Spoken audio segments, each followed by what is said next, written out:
I didn't like reading the Bible at first. It felt like a chore, and I hated that. Like, I remember getting panic attacks before, and especially after reading the Bible, because I felt like I didn't even deserve to touch it. Because the Bible that I read now, it was sitting in my shelf for years before I ever picked it up. So it was filled with dust and dirt, yet I was the one that felt dirty. And I remember after holding the book, I would go to the bathroom and wash my hands because it was so dusty. And I would see the bright colored soap suds turn gray on the sink. And looking back, it seems so symbolic. The Bible was so hard for me to read because it makes known your personal impurities. And a lot of the time that is so hard to face. Like, no one wants to look at their own faults. But if we just keep going, if we just accept our shortcomings, we can grow and move forward. We can easily look at our dirty hands and let the Word wash us clean. But it is true that jumping straight into the Bible can feel overwhelming, but there are a lot of ways to connect to God. So for me, when things get too much, but I still want to fight that, I use other avenues like reading daily verses, or I even have this app called Haven. Here, let me show you.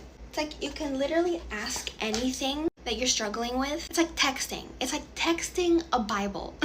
And it'll give you answers and advice that draw from the Bible itself. Like, for example, when I was first starting, maybe a question that I would have asked is, why don't I feel like reading the Bible today? And then you press send, and it'll start formulating an answer. See?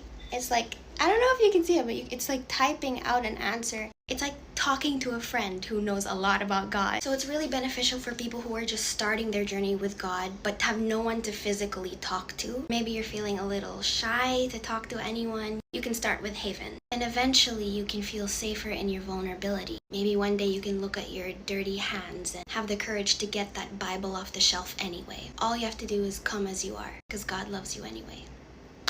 Hope that helped.